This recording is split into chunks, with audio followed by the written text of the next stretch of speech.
Assalamualaikum warahmatullahi wabarakatuh. Selamat pagi Bapak dan Ibu hadirin sekalian, kami ucapkan selamat datang di acara Seminar Nasional Program Pasca Sarjana Universitas Andalas dengan tema Renewable Energy dan Transformasi Energi Global, Tantangan bagi Proteksi Lingkungan di Indonesia, hari ini di Padang 27 Oktober 2021. Seminar nasional hari ini merupakan momentum untuk meningkatkan kesadaran pemangku kepentingan tentang betapa besarnya ketergantungan bangsa Indonesia pada saat ini terhadap pemakaian energi fosil yang berdampak kepada masalah lingkungan hidup global, serta betapa besarnya potensi sumber energi baru dan terbarukan yang belum termanfaatkan dan memerlukan peran multisektor untuk pemanfaatannya. Maka dari itu, pada seminar nasional hari ini, kita turut mengundang tokoh nasional di bidang pembangunan dan lingkungan hidup, akademisi, pelaku industri energi terbarukan, dan kepala daerah Provinsi Sumatera Barat. Bapak dan Ibu hadirin sekalian, pagi hari ini akan hadir bersama kita nanti Gubernur Provinsi Sumatera Barat, Bapak Haji Mahyildi Ansarullah SP, Rektor Universitas Andalas yang sudah hadir pada pagi hari ini, yang pada kesempatan ini diwakili oleh Wakil Rektor 4, Bapak Dr. Hefrizal Handra, MSOK SC, Direktur Program Pasca Sarjana Universitas Andalas, Bapak Profesor Dr. Rersos Nursiwan Effendi, Wakil Direktur Program Pasca Sarjana Universitas Andalas. Selanjutnya kami ucapkan juga selamat datang kepada Direktur Utama PT Semen Padang, Kadis Lingkungan Hidup Sumatera Barat, General Manager PT BAUP Ombilin, Manajer PLN UPK Ombilin, Kabalitbang Sumatera Barat, Ketua LPPM Universitas Andalas, Kaprodi Magister Ilmu Lingkungan Universitas Andalas, Kaprodi S2 dan S3 Ilmu Lingkungan Universitas Negeri Padang, Kaprodi S3 Studi Pembangunan Pasca Sarjana Universitas Andalas. Kami ucapkan juga selamat datang kepada narasumber kita yang telah hadir pada hari ini. Kami ucapkan selamat datang kepada Bapak Profesor Dr. Emil Salim secara virtual, tokoh lingkungan hidup Indonesia, dan juga Menteri Negara Pengawas Pembangunan dan Lingkungan Hidup tahun 1978 sampai dengan tahun 1993, Ibu Suraya A. Afif PhD, Ketua Asosiasi Antropologi Indonesia dan juga merupakan dosen antropologi Universitas Indonesia, Bapak Insinyur Yulno Frins Navilus, Site Support Senior Manager Supreme Energy, dan Bapak Dr. Artines Arbain, dosen program Pasca Sarjana Universitas Andalas. Dan selanjutnya kepada tamu undangan yang terdiri dari pemerintahan, stakeholder, NGO, mahasiswa magister dan doktoral, dan selanjutnya kepada Bapak dan Ibu hadirin sekalian. Untuk memulai acara kita pada hari ini, marilah kita menyanyikan lagu Indonesia Raya. Bapak dan Ibu hadirin sekalian, dimohon berdiri. Kami informasikan juga untuk selama menyanyikan lagu Indonesia Raya untuk tetap mengenakan masker. Terima kasih.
Bismillahirrahmanirrahim. Assalamualaikum warahmatullahi wabarakatuh. Segala ikhtiar atau upaya-upaya kebaikan yang kita lakukan dalam mencapai tujuan-tujuan yang mulia. Doa menjadi jembatan yang akan mengantarkan kita kepada kebaikan tujuan-tujuan itu.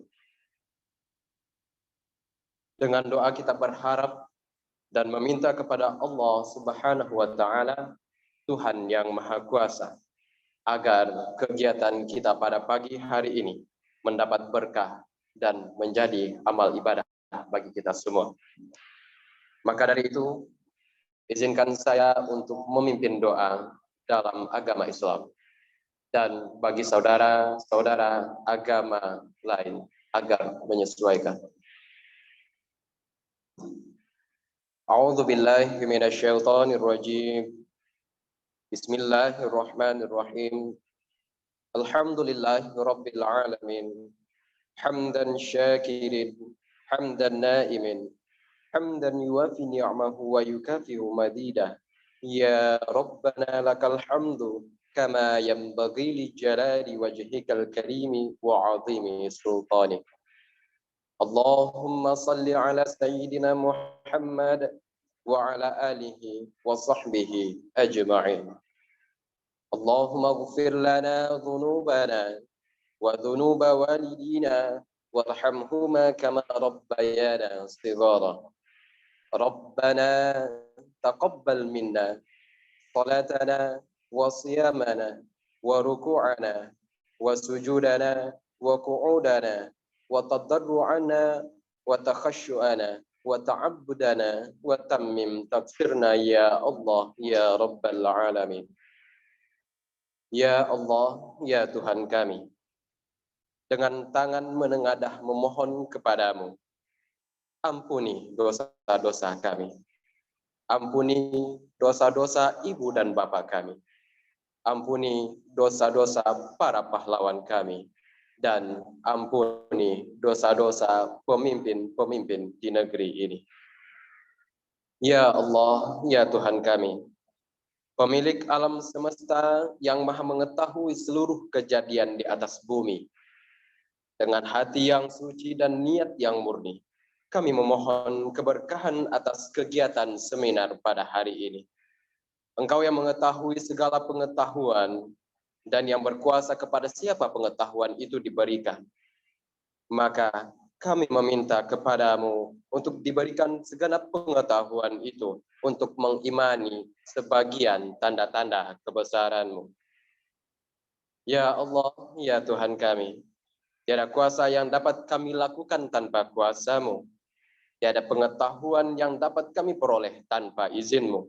Hanya kepada Allah, Tuhan tempat kami memohon, dan hanya kepada Allah, Tuhan tempat kami meminta pertolongan. Allahumma inna nas'aluka salamatan fid din, wa afiatan fil jasad, wa ziyadatan fil ilmi, wa barakatan fil rizqi, wa taubatan qabla al-maut, wa rahmatan indal maut, wa maghfiratan ba'dal maut. Allahumma hawwin 'alaina fi sakaratil maut, wan najata minan nar wal afwa indal hisab. Rabbana atina fid dunya hasanah wa fil akhirati hasanatan wa qina 'adzaban nar. Subhana rabbika rabbil izzati amma yasifun. Wassalamun 'alal mursalin walhamdulillahi rabbil alamin. Assalamualaikum warahmatullahi wabarakatuh.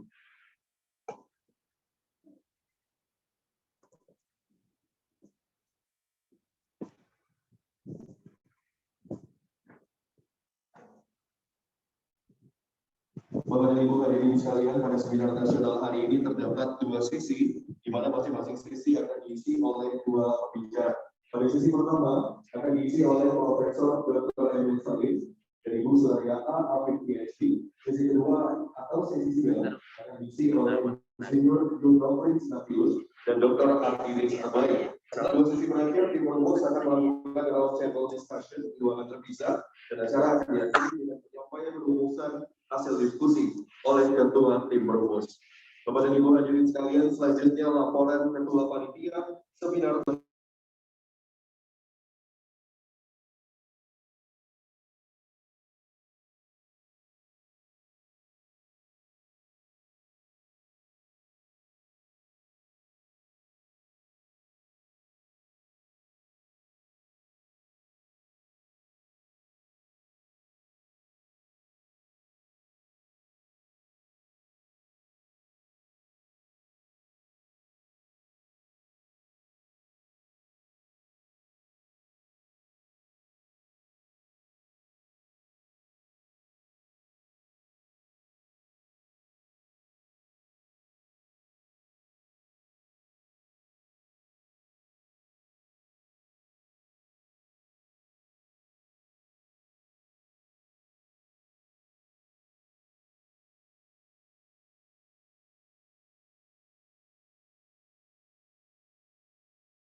proposal seminar nasional hari ini.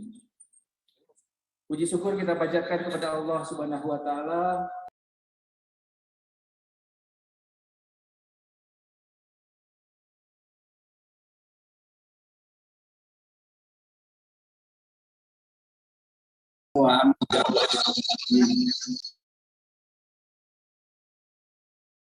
kepada Nabi besar Muhammad sallallahu alaihi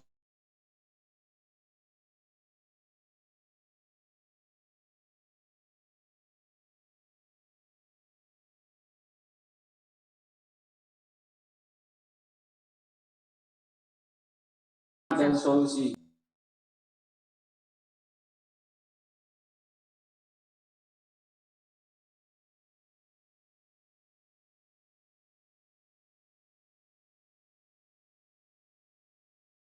Dan amanah kepada Magister Ilmu Lingkungan untuk menjadi koordinator pelaksanaan sekolah nasional. Walaupun dalam persiapan pelaksanaan ini sangat dibantu oleh sejawat dari program studi lain di Bapak Ibu hadirin yang saya hormati,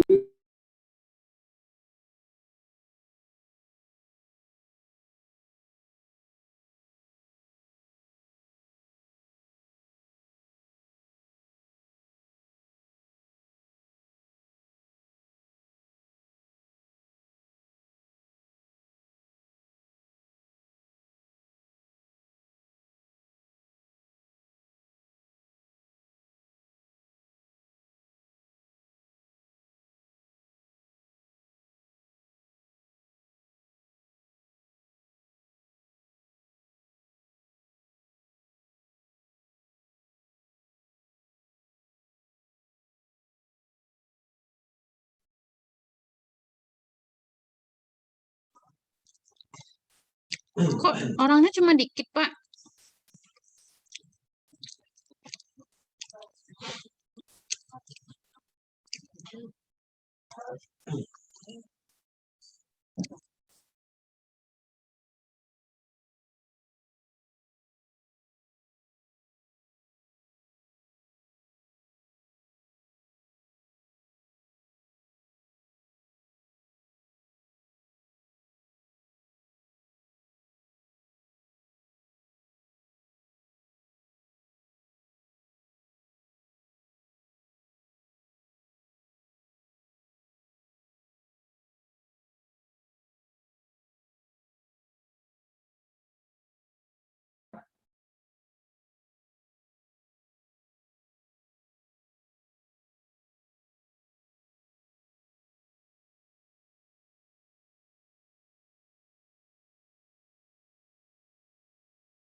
Bismillahirrahmanirrahim.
Assalamualaikum warahmatullahi wabarakatuh.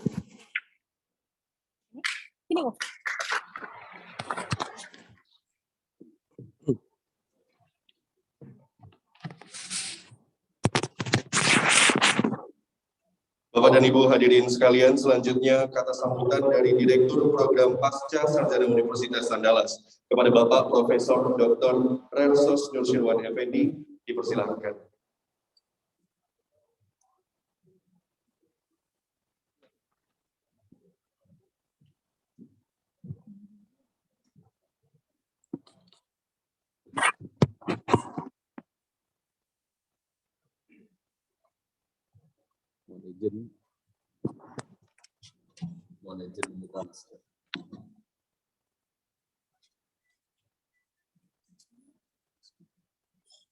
Assalamualaikum warahmatullahi wabarakatuh. Waalaikumsalam warahmatullahi wabarakatuh. Selamat pagi, salam sejahtera bagi kita semua. Yang saya hormati dan kita muliakan bersama Gubernur Sumatera Barat, Bapak Haji Mahyildi Ansarullah SP. Terima kasih banyak atas kesediaan Bapak yang bersedia hadir atas undangan kami di tengah kesibukan Bapak yang luar biasa. Yang kita hormati Rektor Universitas Andalas yang pada hari ini diwakili oleh Wakil Rektor Bapak Dr. Elvizar Andra MSc. Yang kami hormati para undangan yang hadir pada hari ini dari Subdit Energi, dari Sawah Lunto, dan juga dari sejumlah kalangan yang terkait dengan energi dan lingkungan yang tidak dapat kami sebutkan satu persatu. Yang sama-sama kita hormati para narasumber kita pada hari ini, Bapak Lingkungan Hidup Indonesia,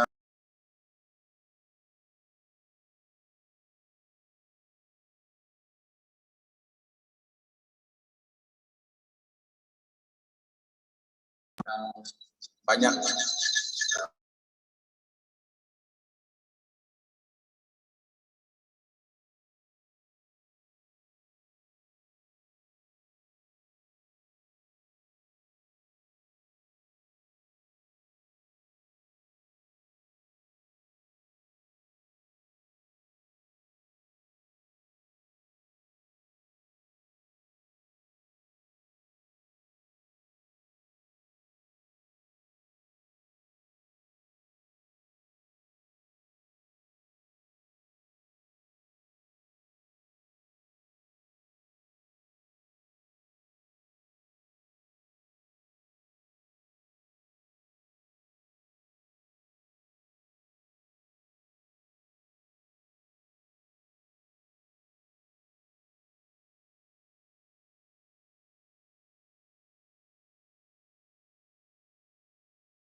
para akademisi, pelaku usaha, masyarakat, serta pemangku kepentingan lainnya dalam mengelola energi dan lingkungan serta masyarakat di Indonesia.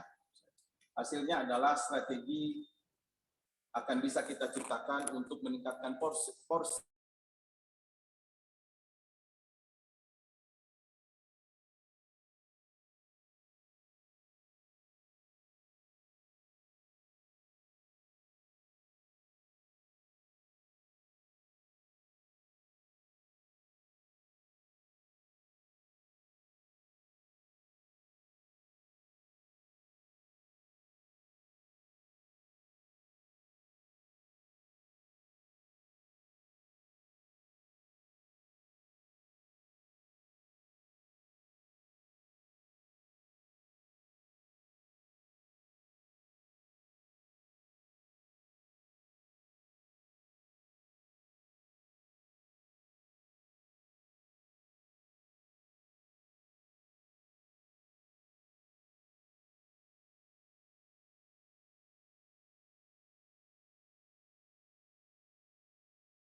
bagian dari usaha untuk mengurangi juga ketergantungan energi fosil.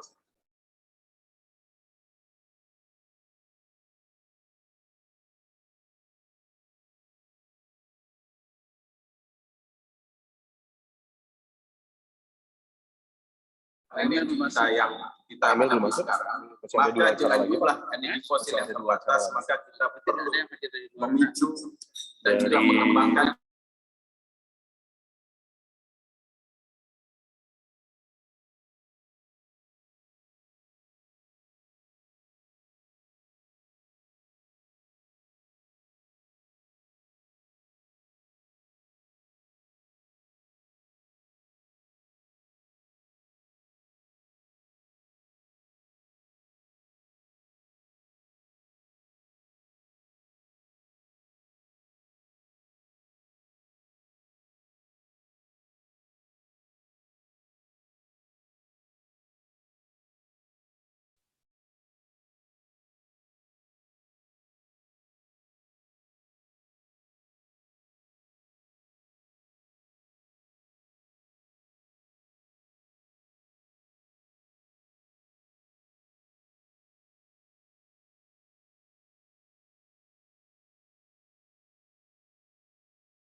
kemudian senior kami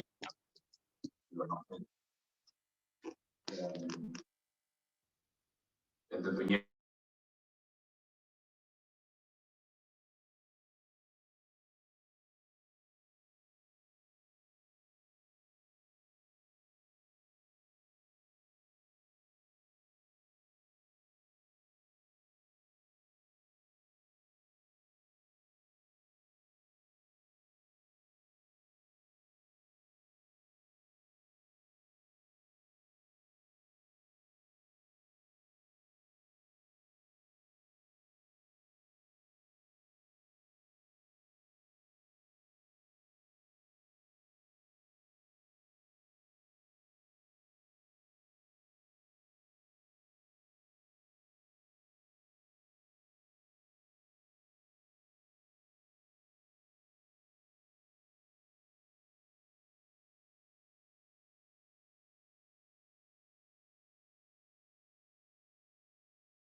akan berbagai disiplin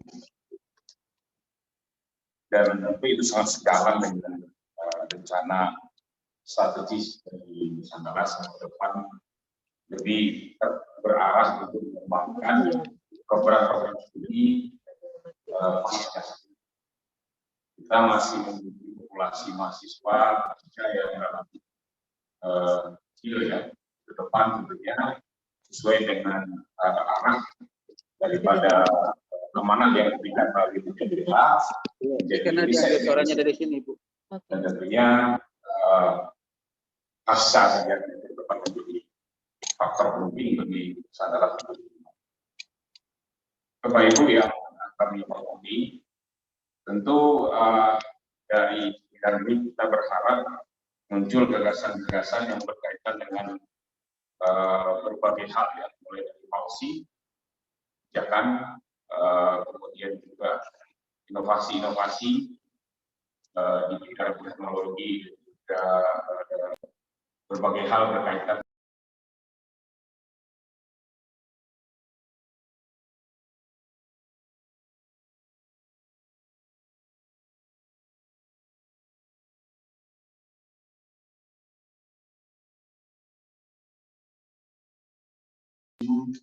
diskusi yang kemudian menghasilkan berbagai kesimpulan yang mungkin bisa dijadikan rekomendasi bagi pemerintah.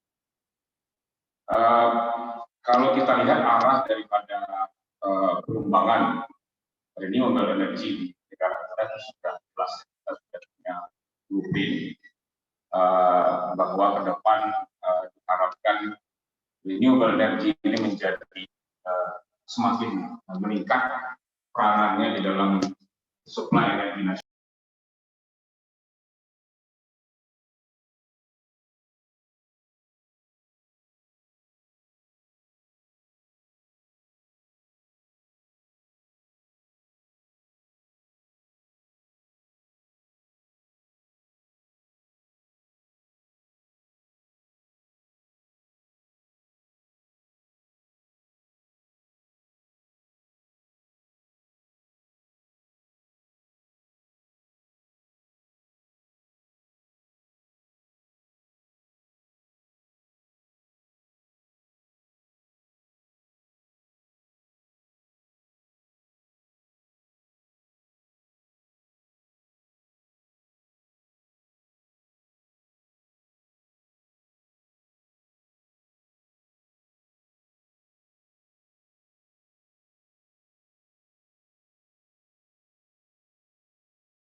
Republik kita, di mana kita memiliki keterbatasan sumber daya keuangan untuk investasi. Kami kasih contoh satu saja. Sekarang ini kebetulan di Universitas Andalas saya sedang memimpin upaya untuk menjadikan Andalas itu sebagai mandiri energi. Jadi kita punya program Green Campus, Bapak Ibu, di mana kemudian kita sekarang ini sudah punya pembangkit listrik tenaga mikrohidro. Yang mungkin insya Allah sebentar lagi akan beroperasi karena sudah nyambung dengan tenaga airnya.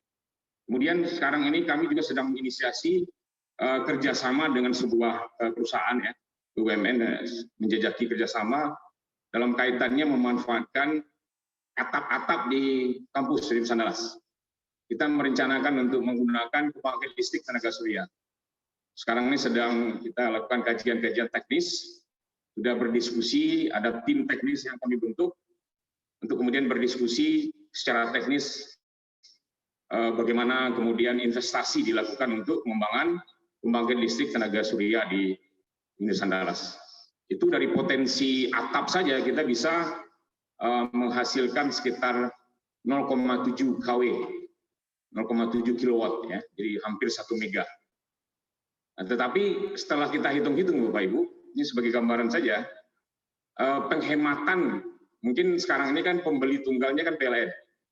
Penghematan dari pemanfaatan energi surya ini, misalkan kita menghasilkan penghematan pembayaran listrik ke PLN sebesar 200 juta lah katakanlah satu bulan gitu ya. Itu tidak cukup untuk membayar investasi. Jadi kita masih tetap investasi yang membutuhkan tingkat pengembalian selama 20 tahun atau 25 tahun, itu masih memerlukan tambahan dari kita, katakanlah sebagai sewa gitu ya. Nah, sehingga ini masih kami lakukan diskusi-diskusi karena begitu masih mahalnya investasi. Nah, tentu kita berharap sebenarnya ke depan teknologi, inovasi-inovasi tentu akan menurunkan biaya investasi ini. Sehingga renewable energy ini yang kita sudah gerakkan ini betul-betul menjadi menjadi layak dan menjadi pengganti daripada fosil energi yang relatif masih dominan di Republik ini. Jadi Bapak Ibu, ini action dari segenap stakeholder itu sudah diperlukan. Nah, kami di Universitas Andalas sudah mulai melakukan ini, inisiasi-inisiasi ini ke depan. Mudah-mudahan langkah-langkah ini bisa menjadi kenyataan nanti kita menjadi salah satu universitas yang mandiri dari dalam pemanfaatan renewable energy. Terus terakhir sebagai sambutan kami, mudah-mudahan berharap dari seminar ini dihasilkan rekomendasi-rekomendasi yang berkaitan dengan policy untuk membawa percepatan renewable energy di Indonesia. Tentu nanti dari para narasumber, Bapak Ibu yang hadir juga diharapkan bisa menyumbangkan pemikiran ke arah tersebut. Demikian saja mungkin yang bisa kami sampaikan sebagai sambutan, sebagai pemicu diskusi. Mudah-mudahan berharap berjalan lancar sampai akhir seminar pada hari ini. Dan terima kasih sekali lagi kepada Pak Gubernur, Bapak Ibu narasumber, dan juga para panitia yang sudah menginisiasi sebuah kegiatan yang sangat banyak manfaat insya Allah. Demikian saja, banyak maaf. Dengan membacakan Bismillahirrahmanirrahim atas nama Rektor Universitas Andalas, kami buka seminar nasional Renewable Energy dan Transformasi Energi Global.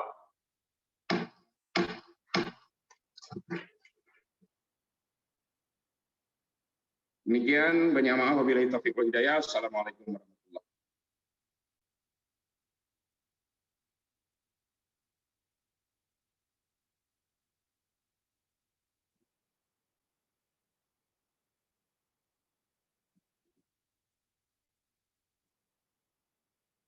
Bapak dan Ibu hadirin sekalian, dengan demikian seminar nasional program Pasca Sarjana Universitas Andalas telah resmi dibuka.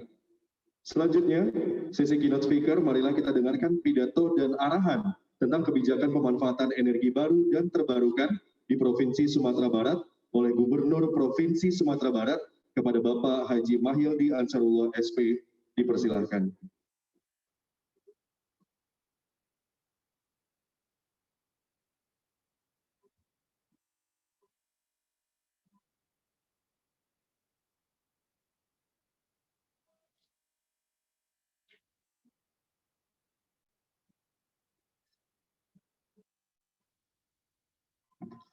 Assalamualaikum warahmatullahi wabarakatuh. Selamat pagi. Alhamdulillahirrahmanirrahim. Rasulullah Sallallahu Alaihi Wasallam. Yang sosok kita hormati, Pak Rektor Universitas Andalas, yang dalam kesempatan ini dari Dr. Rizal Andra. Selanjutnya yang kami hormati senior kita, orang tua kita, Bapak Profesor Dr. Emil Salim, tokoh lingkungan hidup Indonesia, bahkan internasional, yang hadir secara virtual bersama kita pada hari ini. Selanjutnya yang kita hormati Ibu Soraya Afif Bisti dari Universitas Indonesia. Terima kasih Ibu Soraya atas kehadirannya dan berbagi dengan kami di Sumatera Barat hari ini. Dan selanjutnya yang kita hormati Direktur Program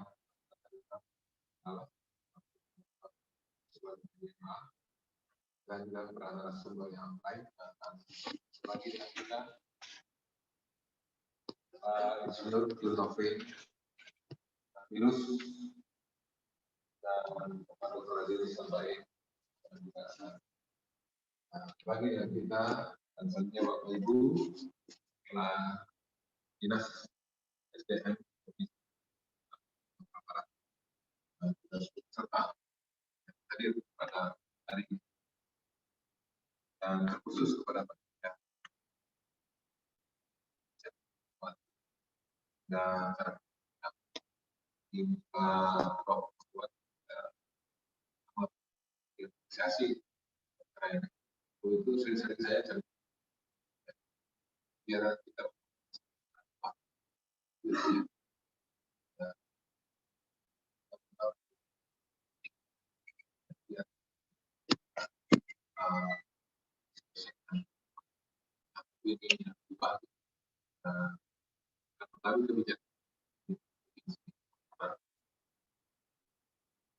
dan syukur sama kita berikan Allah Taala.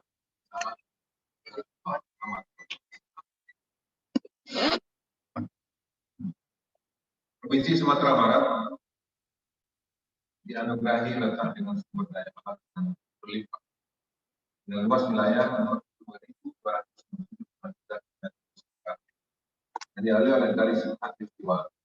Lebih dari 45% merupakan kawasan masih ditutupi oleh hutan lindung. Bahkan penduduk kita di Sumatera Barat hanya tinggal sekitar kali. Ya, hari-hari Sumatera Barat itu 81% berada sekitar kali. Nah, ini menjadi suatu kembangan tersendiri. Sumatera Barat memiliki 4 buah danau dan 606 sungai yang menampung curah hujan sampai 5.000 meter per tahun. Garis pantai seluruhnya bersentuhan dengan Samudra Hindia sepanjang 186.500 km. Dengan luas perairan laut 2,5 juta kilometer kurang. Intinya dari Marco Sumatera Barat memiliki 29 gunung dan tersebar di 7 kabupaten dan kota. Tempat gunung berapi aktif, salah. Tempat Sumatera Barat adalah jalur Marco. Yang terketemu tempat lempeng dan tempat besar di Eurasia dan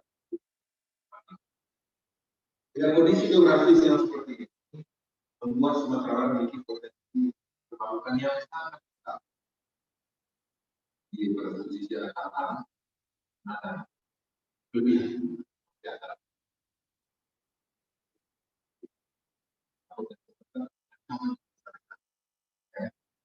itu terhadapnya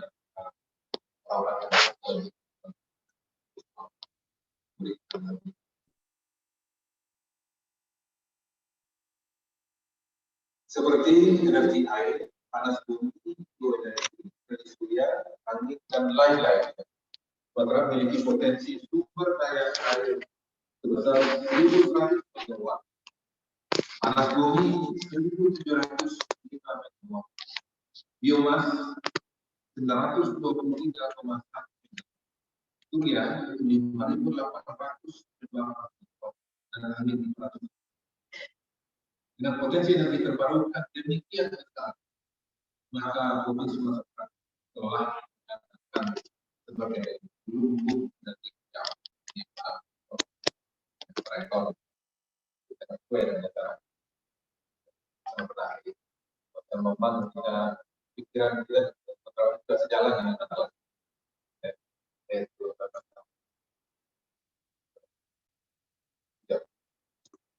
Bapak Ibu hadirin yang mulia, peran sektor energi seperti apa? Direkonstruksi dalam kerangka otonomi daerah sangat terkait dengan ketahanan energi dan pemerataan akses listrik dan pembangunan infrastruktur tenaga listrik. Ketersediaan energi yang cukup dan handal dan ekonomi yang bertahan.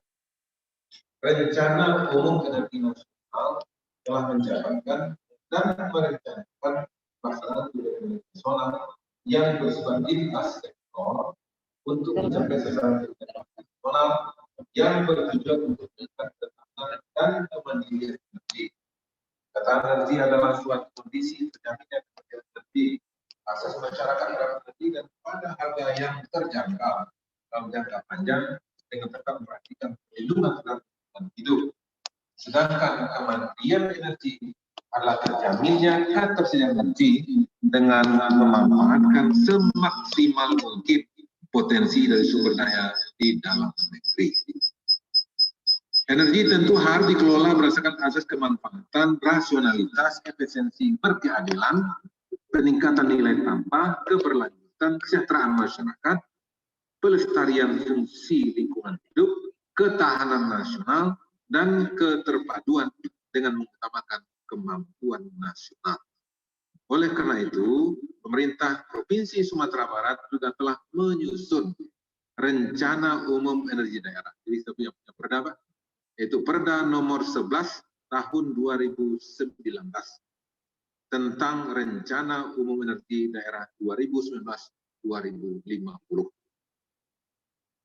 Kalau itu ini Pak Prof, ini sangat tepat, ini segera membuka fakultas atau jurusan yang berkaitan saya di Andalas.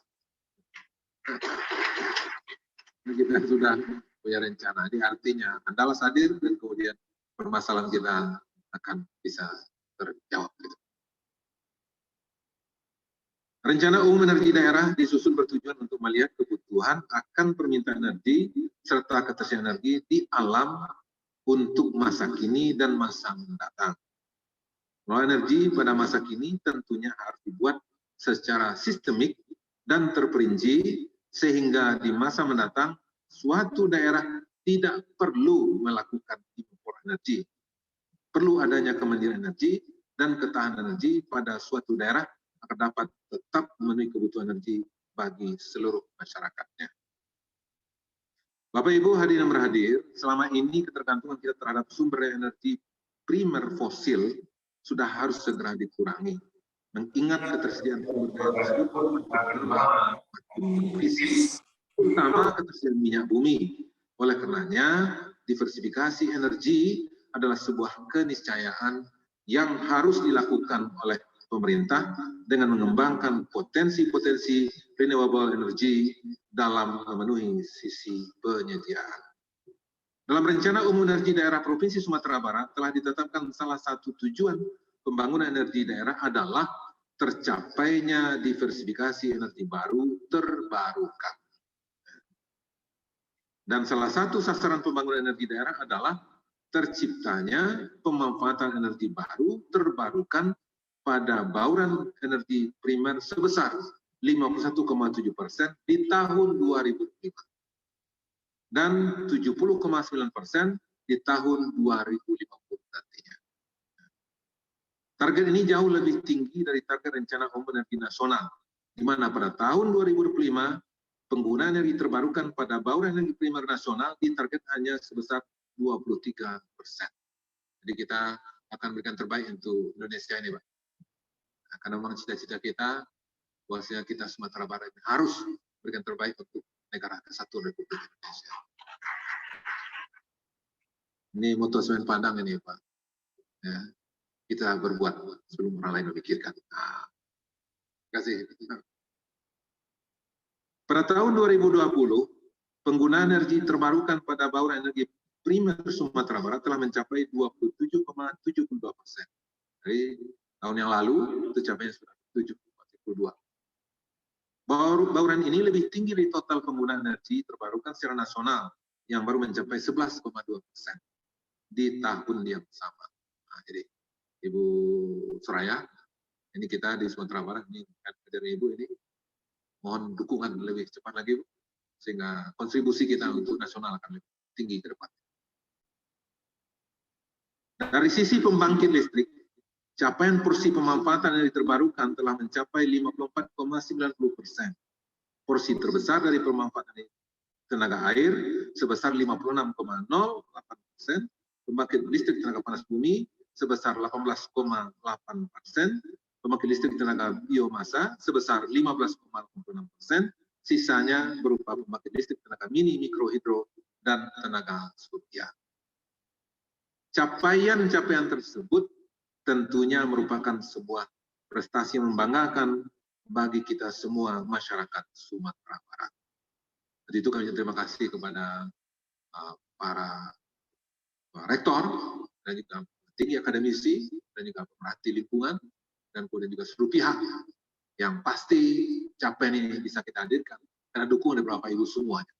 Nah, mudah-mudahan insya Allah ke depan ya, dengan kita melakukan seminar hari ini, ya, seminar nasional pada hari ini, yang mudah-mudahan langkah-langkah untuk menghadirkan capaian lebih baik akan bisa lebih kita tingkatkan di masa-masa mendatang.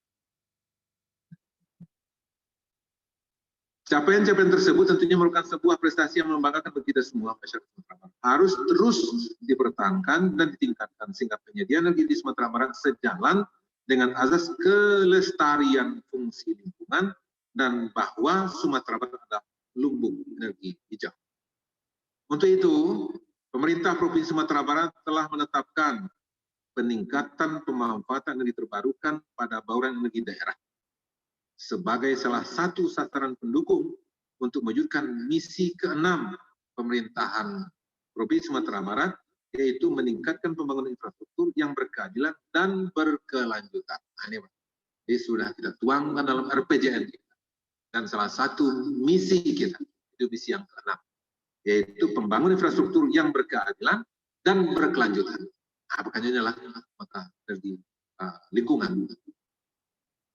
Dalam rencana pembangunan jangka menengah daerah 2021-2026, hal ini juga sebagai bentuk keseriusan pemerintah Provinsi Sumatera Barat dalam pengaruh utamaan rencana pembangunan rendah karbon daerah atau RPJMD.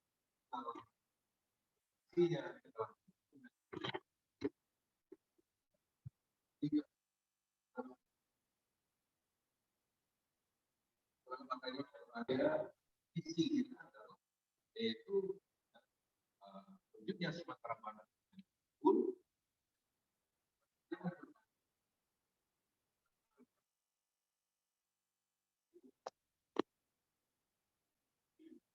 Bapak Ibu hadirin yang kami muliakan, saat ini masih terdapat khususnya bagi negara provinsi pasca terbitnya Undang-Undang 3 tahun 2014 tentang daerah.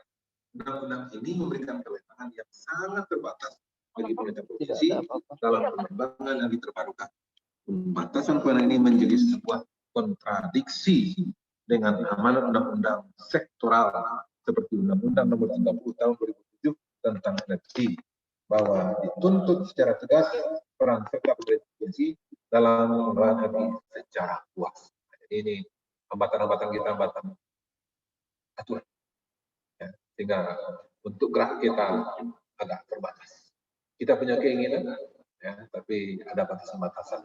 Mudah-mudahan nanti seminar ini akan bisa menjadi suatu bagian yang merekomendasikan kita, ya sehingga keleluasaan daerah dalam menghadirkan energi yang terbarukan.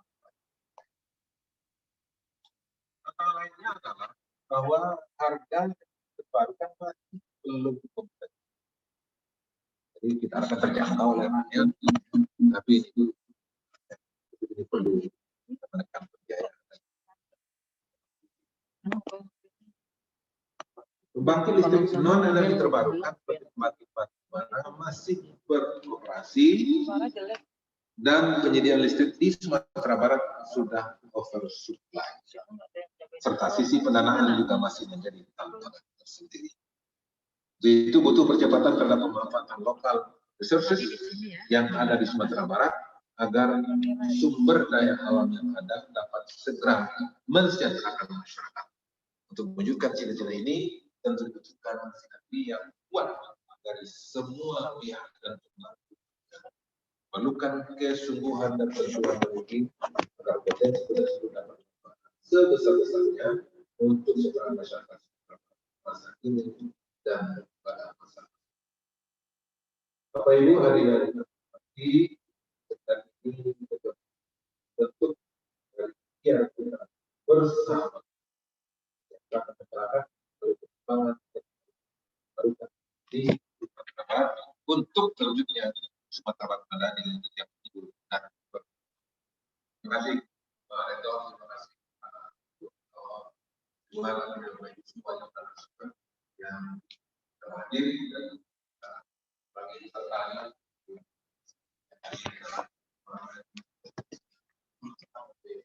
Mudah-mudahan yang sembilan ini memberikan rekomendasi pada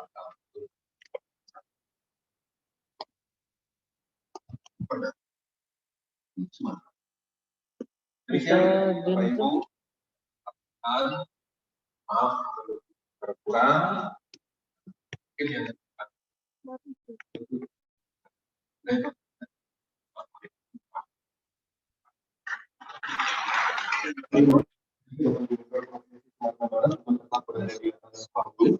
Selanjutnya penyerahan piagam penghargaan kepada Bapak Gubernur Provinsi Sumatera Barat. Kami undang ke atas panggung Wakil Rektor 4 Universitas Andalas, Bapak Dr. Hefrizal Handra, MSc, untuk menyerahkan piagam penghargaan kepada Gubernur Provinsi Sumatera Barat, Bapak Haji Mahyudi Ansarullah SP, didampingi oleh Direktur Program Pasca Sarjana Universitas Andalas, Bapak Profesor Dr. Rensos Nusirwan Effendi. Bapak dan Ibu hadirin sekalian, telah bergabung bersama kita secara virtual Bapak Profesor Dr. Emil Salim.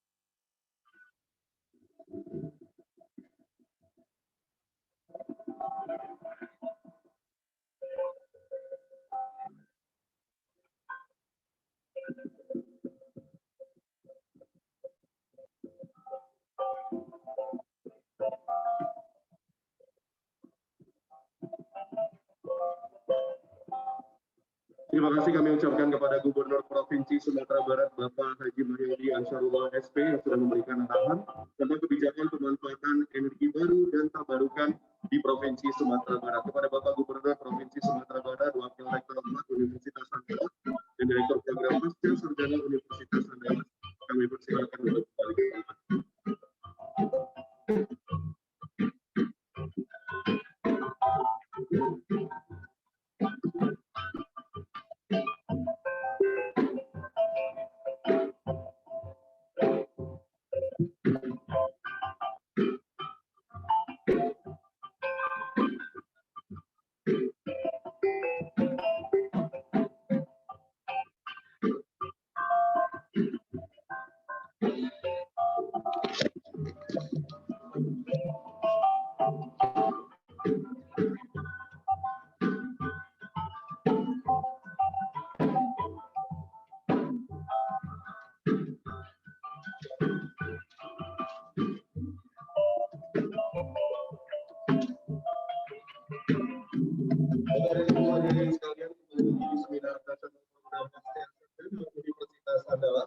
dengan tema Renewable Energy dan Transformasi Energi Global, tantangan bagi proteksi lingkungan di Indonesia.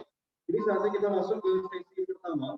Sesi pertama akan dilaksanakan sampai dengan pukul 11:55 dan akan dimoderatori oleh Bapak Dr. Zainal Arifin, Bapak Dr. Zainal Arifin,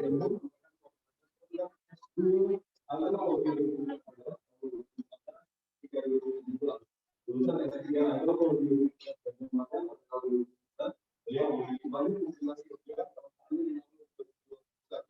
Bapak Dr. Zainal Arifin menulis dan mempublikasikan tulisannya berjudul Implication of Classification of Land Types on the River Banks on the Layout of Settlement Planning, a case of Ocean Ulu Community in South Sumatera, Indonesia. Langsung saja kami undang ke atas panggung dan kami persilakan kepada Bapak Dr. Zainal Arifin.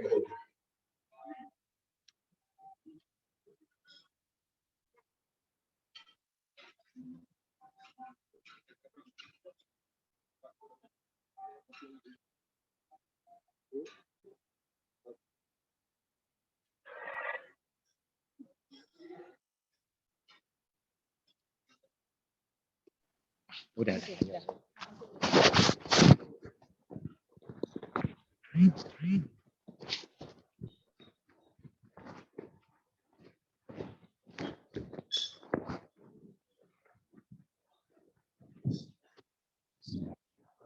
Assalamualaikum warahmatullahi wabarakatuh. Selamat pagi Pak Prof. Emil Salim, mudah-mudahan sehat selalu. Pagi hari ini kita akan mendengarkan paparan dari Profesor Emil Salim, yang saya pikir tidak perlu kita perkenalkan lagi lebih jauh. Tetapi yang jelas, beliau adalah salah seorang tokoh yang sangat konsisten di dalam persoalan lingkungan dan kependudukan. Jadi beliau adalah seorang ilmuwan, seorang pemikir, seorang aktivis lingkungan, sehingga beliau tidak hanya menjadi tokoh nasional, tetapi juga menjadi tokoh internasional. Pagi hari ini kita akan mendengarkan paparan beliau terkait dengan pemikiran beliau terkait dengan persoalan energi baru dan energi terbarukan. Tidak memperpanjang waktu, kami persilahkan dengan segala hormat kepada Profesor Dr. Emil Salim untuk memaparkan pemikirannya. Kami persilakan, Prof.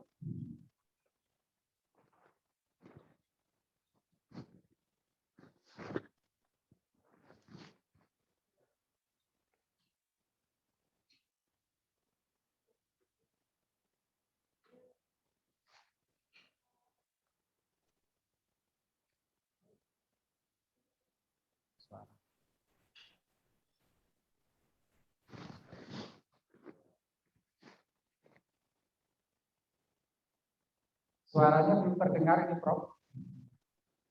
Masih mute mungkin, Prof.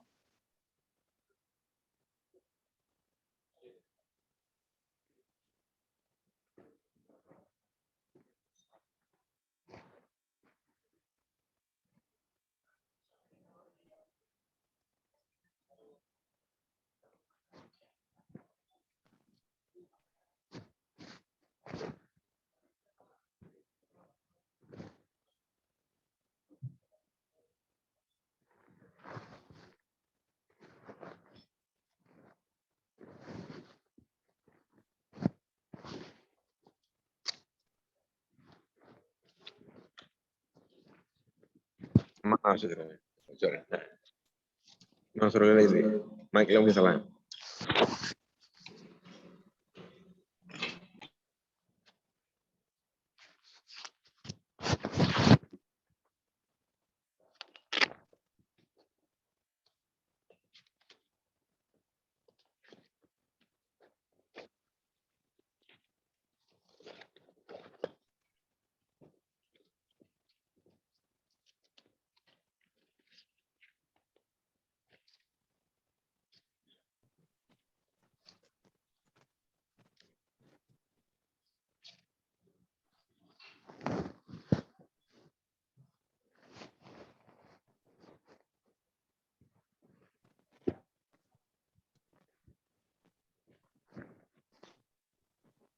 Halo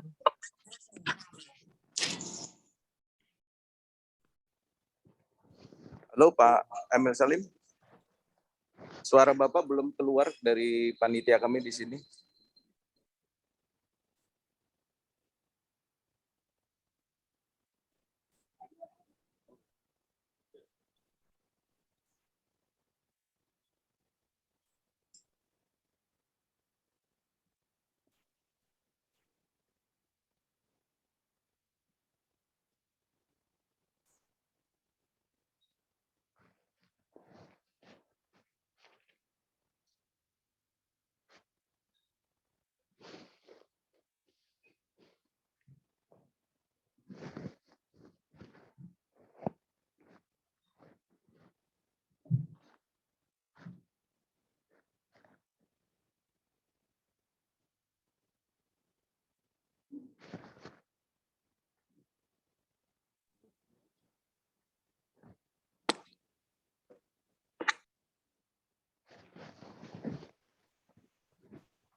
Disampaikan ke moderator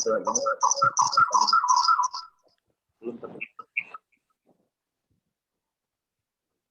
Halo Prof. Prof Emil. Kelihatannya suara Bapak belum keluar, Pak.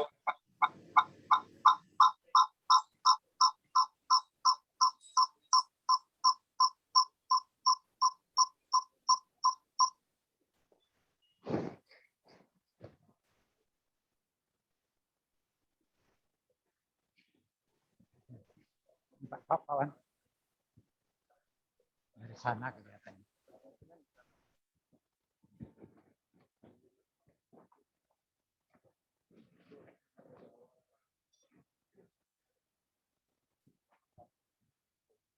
Gimana? Oh gitu. Oke.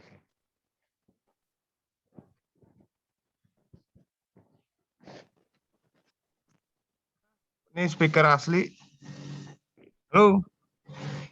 Memang dari sananya, Pak. Halo. Ya, sudah mulai terdengar suaranya Pak Prof Emil Salim.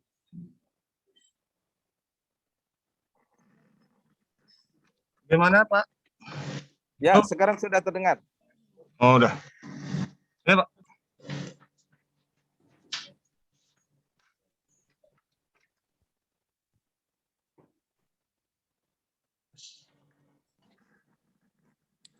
Halo. Halo. Halo, silakan. Ya. Bisa dengar? Sudah terdengar.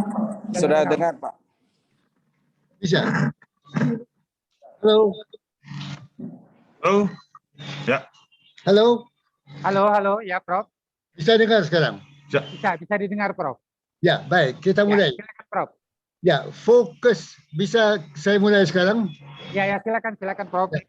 Fokus permasalahan dalam pertemuan ini adalah merubah energi yang tak terbarukan seperti batu bara, minyak bumi, gas, dan sebagainya menjadi energi terbarukan seperti matahari, air, gelombang, angin, dan sebagainya.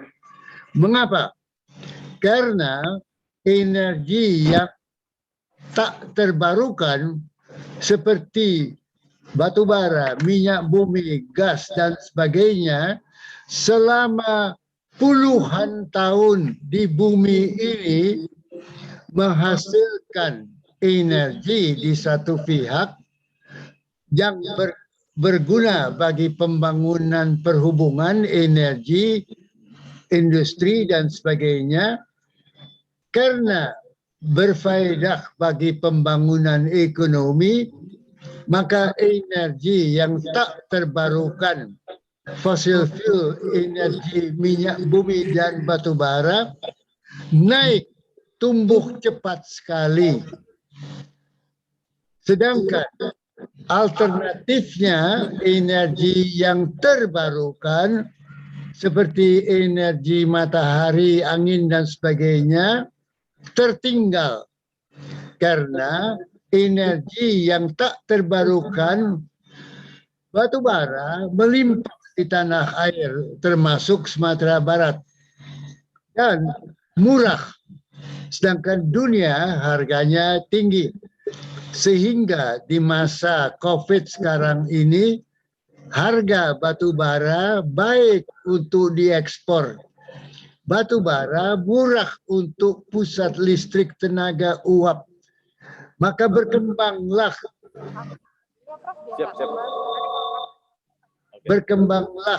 energi kotor fosil fuel yang menyebabkan pencemaran tidak hanya di Indonesia tapi di dunia. Sekarang ini tahun 2021 jumlah gas rumah kaca, gas yang dibikin manusia yang membungkus bumi ada 51 miliar ton gas rumah kaca.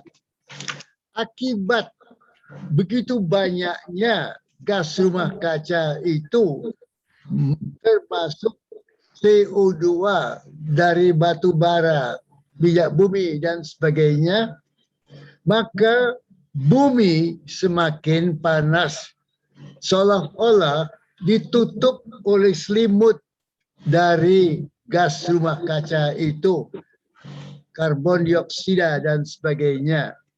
Jadi pembangunan yang berlangsung di bumi di semua negara menyebabkan pencemaran, mengotori udara, menimbulkan selimut yang membungkus udara, membungkus bumi, sehingga suhu temperatur bumi naik. Maka, dan ini berlangsung puluhan, ratusan tahun sejak revolusi industri. Maka perhitungan para ahli mengatakan jika dikeluarkannya gas rumah kaca ini tidak dikendalikan, maka 2050 kita perlu mengendalikan gas rumah kaca menjadi net zero emisi. Artinya gas rumah kaca, karbon dioksida yang keluar oleh PLTU misalnya harus ditangkap sehingga menjadi nol, net zero. Maka boleh bikin PLTU, tetapi pencemaran PLTU, pusat listrik tenaga uap, karbon dioksida, CO2 harus ditangkap melalui carbon capture storage, menangkap karbon untuk disimpan ke tanah kembali sehingga tidak mengotori bumi. Jadi gas rumah kaca itu yang harus nol. Mereka yang membakar batu bara, minyak bumi, boleh saja asal karbon dioksida, pencemaran karbon ditangkap oleh perusahaan itu untuk masuk kembali ke tanah sehingga tidak lepas di udara. Nanti sebentar lagi di Glasgow, para pemimpin negara dunia berkumpul, termasuk Presiden Jokowi, membahas bagaimana dunia sepakat agar pada 2021 ini, November nanti, seluruh dunia sepakat untuk mengendalikan pencemaran karbon dioksida, gas rumah kaca, termasuk karbon dioksida, menjadi nol, net zero. Berarti mereka yang menghasilkan CO2 seperti PLTU harus menangkapnya melalui teknologi yang tersedia yang disebut carbon capture storage technology. Sehingga neto nol karbon dioksida, nol gas rumah kaca, bumi tidak bertambah gas rumah kaca yang menaikkan suhu sehingga menyelamatkan dunia dari ancaman naiknya suhu bumi yang diperkirakan akan naik dengan 1,5 derajat di tahun lewat 2050, 1,5 derajat di atas suhu sebelum pra-industri. Jika sasaran mengendalikan gas rumah kaca ini tidak berhasil, maka suhu bumi akan naik menuju ke plus 1,5 derajat dari suhu pra-industri.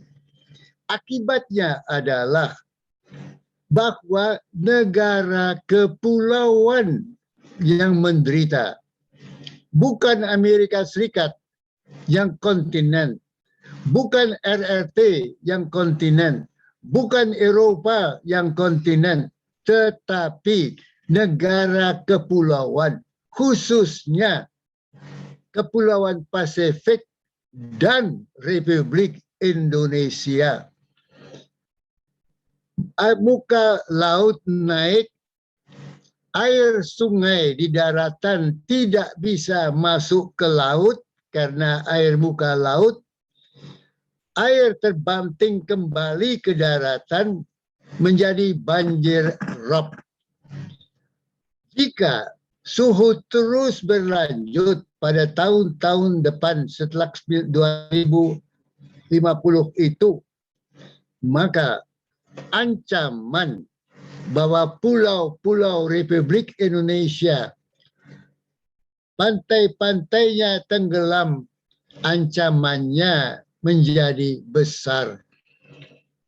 Dua, udah suhu menjadi berubah, pertanian ikut terpengaruhi, musim tanam, musim panen berubah, produksi terpengaruh, hasil pertanian yang bergantung pada iklim yang teratur, hujan, musim panas, terganggu. Maka dampak dari perubahan iklim besar pada Kepulauan Indonesia, Republik Indonesia ini. Maka jika saya ingin agar pemerintah di dalam pertemuan Glasgow November nanti mendukung agar gas rumah kaca tidak sampai naik pada 2050, agar net zero emisi, mereka yang menghasilkan gas rumah kaca juga berusaha menyimpan carbon capture storage sehingga net zero emisi adalah nol. Teknologi tersedia, kita bisa terus membangun tanpa pencemaran karbon dioksida dan greenhouse gas. Tentu ada biaya, tentu keuntungan pengusaha berkurang, tetapi nasib bangsa, negara kepulauan menjadi taruhan.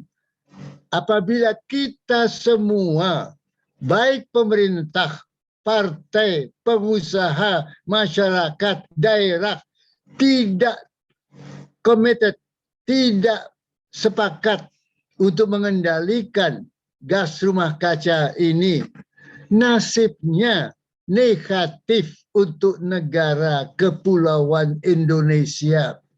Dan yang menderita negatif efek ini, dampak negatif, bukan saya, bukan pemerintahan sekarang ini, tetapi generasi muda. Generasi muda sekarang umur 15 tahun yang duduk di Universitas Andalas umur 18-20 tahun. Pada 2050 usia mereka adalah 50-60-an, tahap usia dewasa, menjadi pemimpin, menjadi pengusaha, menjadi tokoh di Republik Indonesia ini. Jika mereka yang akan menjadi dewasa di tahun 2050 menghadapi dunia yang semakin panas, semakin tercemar, semakin terancam perubahan iklim, mereka yang menderita, bukan mereka yang sekarang dewasa. Karena itu saya bicara pada generasi muda Universitas Andalas. Kalian berusia muda sekarang mewarisi Republik Indonesia 2045-2050. Kalian berkepentingan agar Indonesia 2045-2050 tidak tenggelam oleh perubahan iklim. Karena itu adalah kepentingan kau generasi muda, generasi 15 tahun yang ke atas, apalagi yang di bawah, untuk ikut aktif berusaha supaya perubahan iklim tidak terjadi. Itu berarti cara membangun berubah, mengurangi pencemaran, mengurangi karbon dioksida, mengurangi greenhouse gas yang menjadi selimut yang membungkus bumi ini. Ada jalan keluarnya. Energi bersih, energi renewable, energi matahari. Sumatera Barat diliwati oleh garis khatulistiwa, diliwati Bonjol. Sumatera Barat berada di tengah-tengah khatulistiwa, di mana matahari dia bersinar langsung 90 derajat di atas Sumatera Barat. Sinar matahari berlimpah di Sumatera Barat. Energi matahari harus menjadi sumber energi daerah Sumatera Barat yang diliwati khatulistiwa, matahari di khatulistiwa itu. Manfaatkan alam yang diberikan oleh Allah Subhanahu wa taala untuk dimanfaatkan bagi energi. Dan itu menggunakan akal, otak, sains, teknologi, alam pikiran yang bisa merubah sinar matahari menjadi solar energy. Karena itu, hai kau, generasi Universitas Andalas, generasi muda yang menghadapi masa depan, belajar, kuasai sains, teknologi, engineering, mathematics, dan humaniora. 5 hal ini harus kau kuasai untuk dimanfaatkan menghadapi tantangan masa depan. Dengan sains, teknologi, matematika, dan humaniora, kita bisa memanfaatkan kekayaan alam, sinar matahari, curah hujan untuk hydropower, mikrohydro, matahari untuk solar energy, angin kita bisa manfaatkan. Sumatera Barat berada sentral di garis khatulistiwa. Maka Universitas Andalas harus menjadi pelopor dari usaha pengembangan energi bersih, energi sinar matahari, solar energy, mikro hydropower, semua berdasarkan alam tropis yang dilewati oleh garis khatulistiwa ini. Maka seminar ini bukan hanya sekedar ngomong, seminar ini bukan hanya sekedar diskusi, seminar ini harus menjadi babak permulaan mengangkat Universitas Andalas menjadi pelopor dari energi terbarukan, memanfaat sinar matahari yang melewati khatulistiwa, yang melewati Sumatera Barat, harus bisa kita manfaatkan. Bukan untuk saya, bukan untuk generasi tua sekarang ini, tetapi untuk menyelamatkan generasi muda.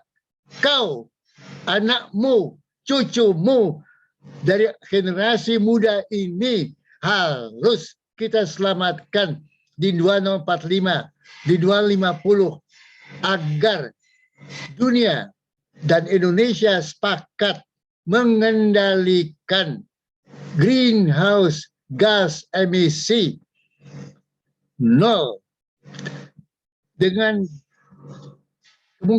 mencegah adanya dampak negatif pada negara kepulauan, banjir rob, tenggelamnya pantai-pantai, dan rusaknya musim pertanian, membawa derita pada petani-petani kita. Produksi mengalami perubahan. Maka seminar ini saya mohon tidak hanya dianggap sebagai diskusi membahas secara teori, tetapi jadi motor penggerak, sumber inspirasi, menjadikan Universitas Andalas pelopor dari pola pembangunan berkelanjutan dengan energi terbarukan, memanfaatkan sinar matahari khatulistiwa yang melewati Sumatera Barat, berkat otak-otak, akal pikiran, kemampuan intelektual yang Sumatera Barat dikenal dan harus tetap menjadi pelopor dari intelektualitas bangsa ini. Selamat bekerja, Bapak-bapak, Ibu guru, dan para mahasiswa Universitas Andalas, menjadikan Sumatera Barat contoh pembangunan energi terbarukan sehingga menyelamatkan tanah air dari ancaman perubahan iklim. Terima kasih.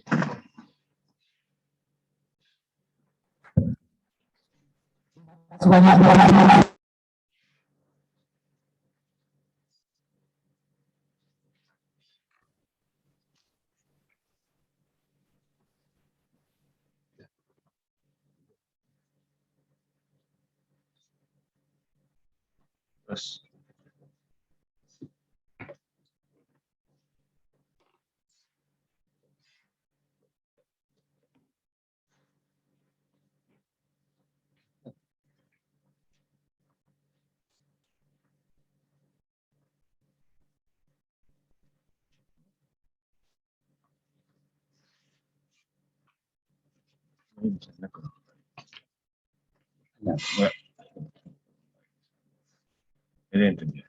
Mereka bilang.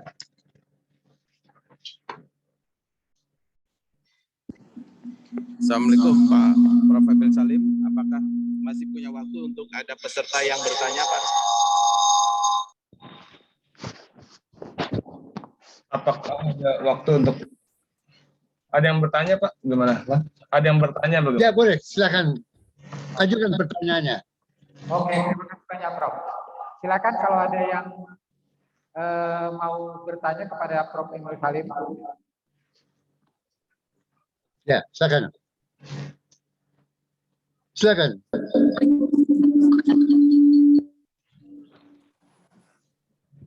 Halo. Ya, silakan Pak Ardini Sarbain, Prof. Waalaikumsalam.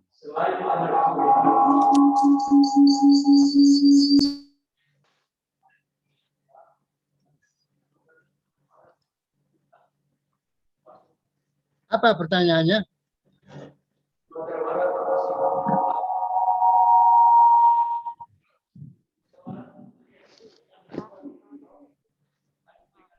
Halo.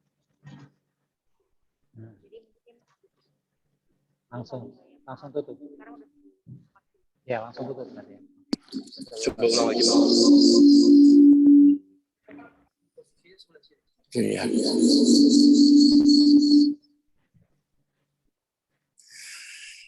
Negara kita Indonesia, Prof, sebagian besar sudah terlanjur ditanami dengan sawit.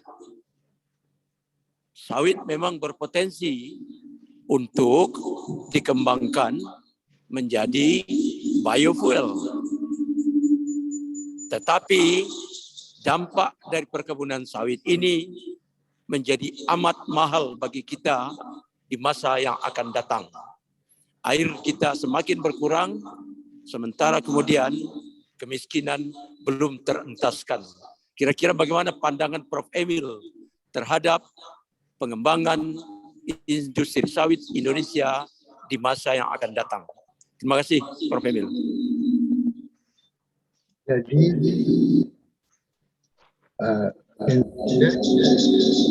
Yang besar ditanami sawit. sudah di dalam? Sebagian besar ditanami sawit. Ya. Biofuel. Mohon pandangan Bapak. Tapi dampak mahal. Bagaimana tanggapan Bapak? Ya. Halo, bisa saya jawab? Ya, silakan Prof.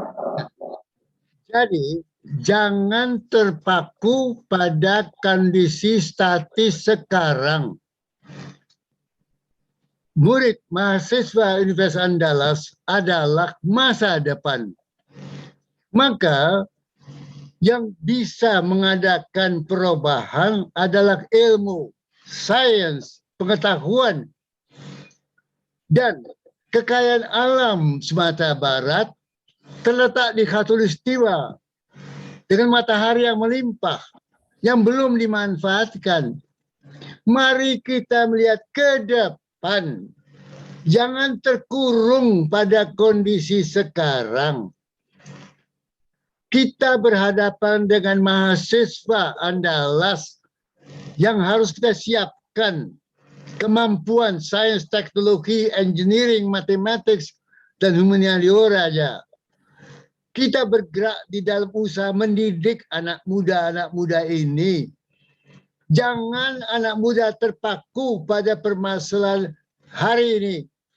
Beri mereka modal otak, modal sains, modal kemauan, modal karakter. Bahwa masa depan ada di tangan mereka. Jadi, masalah hari ini adalah persoalan generasi kita yang tua. Tugas kita untuk menyiapkan yang muda menghadapi tantangan masa depan. Karena itu, persoalan hari ini, kita yang tua-tua ini wajib memecahkan. Tetapi kita siapkan pula anak muda agar mereka dapat menjadi faktor pembangun Republik Indonesia 2045-2050 yang bebas dari ancaman perubahan iklim, bebas dari pencemaran, memanfaatkan energi baru yang melimpah di Sumatera Barat. Maka bisa ada Universitas Andalas menjadi otaknya Provinsi Sumatera Barat, menjadikan Sumatera Barat provinsi utama memanfaatkan energi terbarukan matahari yang di Sumatera Barat vertikal berada di atas Sumatera Barat. Ke sana kita harus arahkan. Jangan terpaku pada masa persoalan sekarang.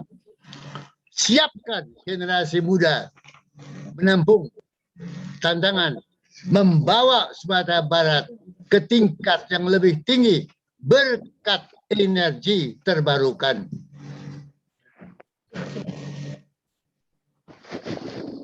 Oke, terima kasih banyak Prof. Emil. Kita beri aplaus buat Prof. Emil Salim, dan kami selalu berdoa untuk Prof. Emil Salim agar selalu sehat selalu. Oke, sekali lagi terima kasih banyak kepada Prof. Emil Salim dan kepada kita semua. Mudah-mudahan motivasi yang diberikan oleh Prof. Emil Salim tadi menjadi tantangan bagi kita Sumatera Barat sebagai salah satu daerah yang dilalui oleh Khatulistiwa. Untuk selanjutnya kami serahkan kepada panitia. Silakan.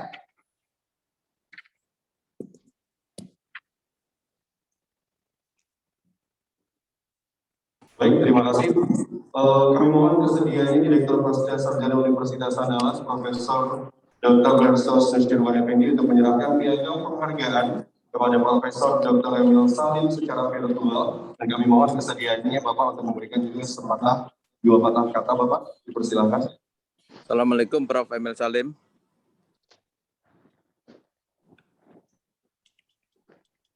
Assalamualaikum Prof. Emil Salim.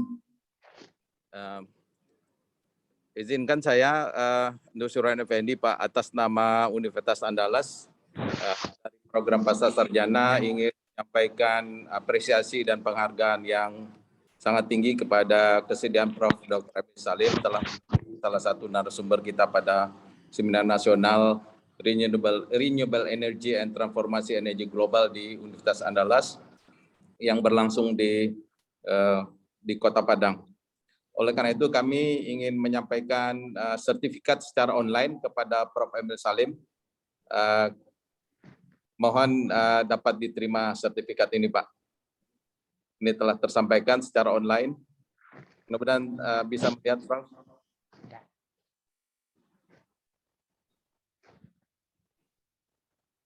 Baik. Sudah diterima. Terima kasih Prof. Emil Salim atas pemberian pemikirannya pada pagi ini, sangat berharga dan bermanfaat. Terima kasih banyak. Wassalamualaikum warahmatullahi wabarakatuh. Waalaikumsalam. Baik, terima kasih banyak kepada Direktur Pasca Sarjana Universitas Andalas. Selanjutnya kita akan istirahat terlebih dahulu selama 10 menit. Silakan untuk nanti tidak ada yang diantarkan ke meja masing-masing. 10 menit lagi kita akan kembali di sesi pertama dengan pembicaraan kedua bersama Ibu saya Afif PhD dan Bapak dan Ibu Maria sekalian. Kita persilakan untuk tetap istirahat di dalam ruangan ini. Terima kasih. Ya. Terus terima kasih banyak sudah hadir. Alhamdulillah. Oh iya.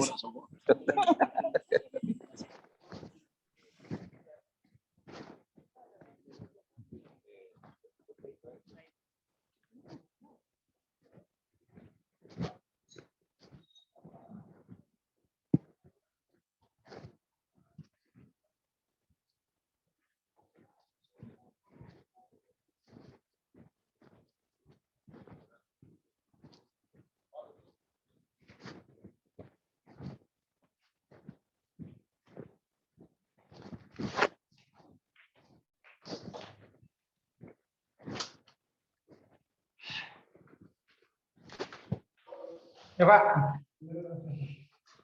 Ingin mulai. Nah, ya banyak. Saya punya hutang ya gimana kita? Ya lebih cepat lebih baik, Prof. Ya nggak apa-apa, nggak apa-apa. Kapan yang dimaksudkan? Ya tinggal nunggu Prof aja.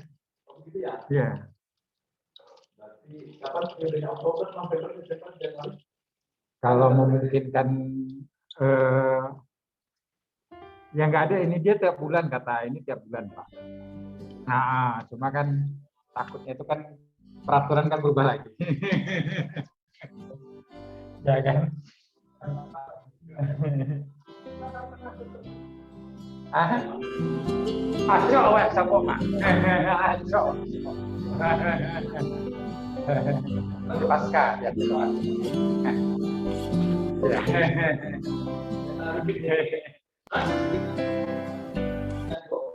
Ya, oh ya. Pernah awak rata kemeja dulu dari luar.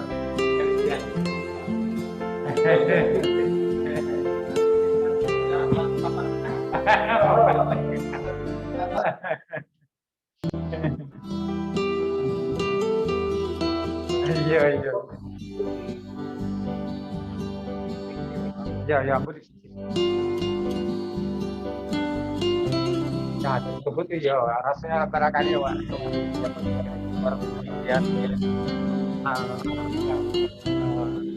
ya, ya, ya, ya, ya.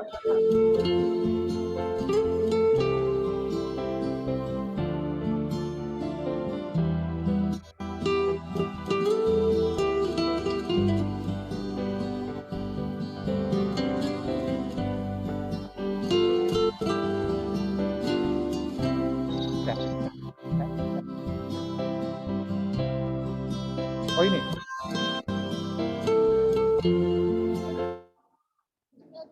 Ya, ya, boleh. Oh masih ya. Ya.